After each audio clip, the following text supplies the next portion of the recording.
Congratulations, first of all, on making you. Hollywood history.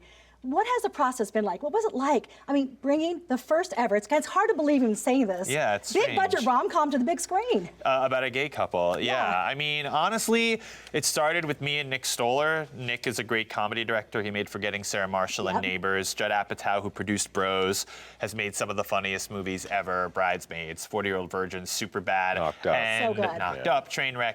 Those guys came to me and they wanted to make a movie like that, but about a gay couple, because we haven't had many of those. And it's always been a really exciting and fun collaboration. Truthfully, we never sat down and said, let's write a historic movie, because that would be weird. We sat down and said, let's write a hilarious movie. And it turned out there are historical statistics attached to it, which is very exciting, but ultimately we just want to make people laugh a lot. And you certainly did. What would it have meant, though, to a young Luke and a young Billy growing up, having a movie like Bros that you could have watched? Absolutely, and the fact that it's in a multiplex. You know, I'm from the suburbs, and that's where I had access to movies. We didn't have the Film Forum, small independent art houses in London, Ontario, where I'm from. So that's hugely important. It basically says to the world, like, your stories are important, you are important, you can have a life, and it's okay. Don't worry about it. So that's a hugely important thing, and it would blow my mind as a kid. Yeah, I'm sure it's not lost on you how many young people will see this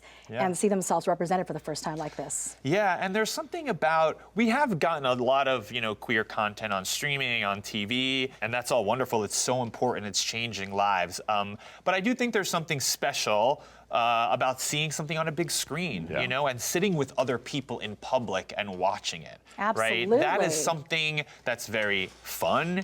It's very comforting. It's very uplifting. Going to the movies is a communal experience. We don't get many comedies in movie theaters anymore. No.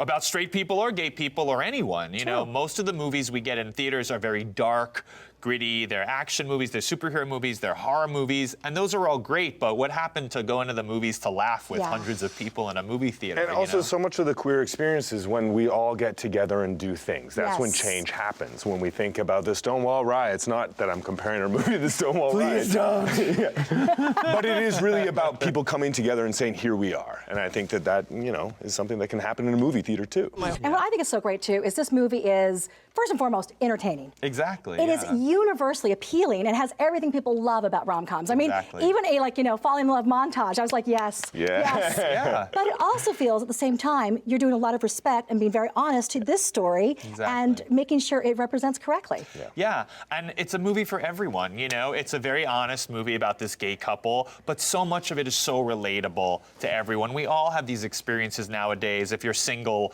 with dating apps and texting and DMs on Instagram and all the passive-aggressive stuff when you're first meeting someone that you like, we're all dealing with that. And I actually think sometimes straight people like the movie even more than LGBTQ folks, because it's not only funny, but it's experiencing a different culture for the first time in a really honest, fun, sexy way. You might think based on sitcoms what being a gay man is, but you don't really know. My mom came to the premiere in Toronto, and she had some questions for me afterwards in a very loving way. She's like, that thing you guys were doing in the bedroom.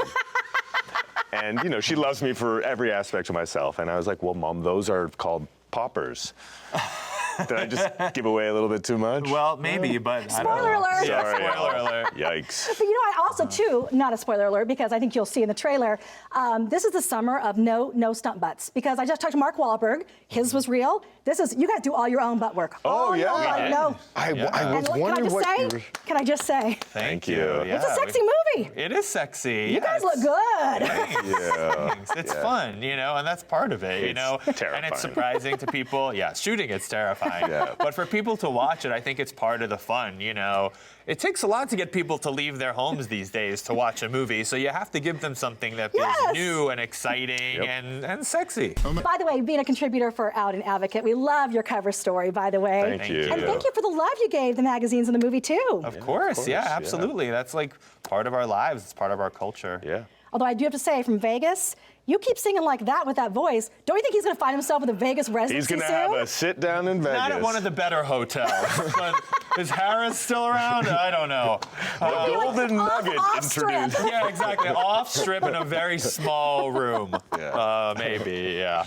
And speaking of singers, I think it's hilarious. Have you guys, does Garth Brooks know he's about to become the next gay icon? Oh boy. Yeah, I don't know, but there is an homage to Garth Brooks in the film. Yeah. His character loves Garth Brooks, which is actually inspired by Luke in real life telling me how much he loved Garth Brooks, and so I wrote that into the movie. He was so amused by that. Yeah. Well, it's kind of funny, you know, I'm a gay guy from New York, so I didn't grow up listening to a lot of country music. So to meet a gay guy who told me he loves country music and loves Garth Brooks, you know, that's not like one of the cliches that you hear about in terms of who gay men like in terms of singers. So I loved that, and we wrote that into the movie. I don't want to give too much away. There is an original country song inspired by Garth Brooks in the movie, which I wrote with Mark Shaman. Mark Shaman did all the music for Bros, and he did the music for When Harry Met Sally and Sister Act and First Wives Club and Sleepless in Seattle. Hairspray. Hairspray. With Adam Shankman, And all those great comedies we all grew up loving, and so the fact that he would do Bros is very cool. Thank you so much, not only for representing, but also entertaining, because that's what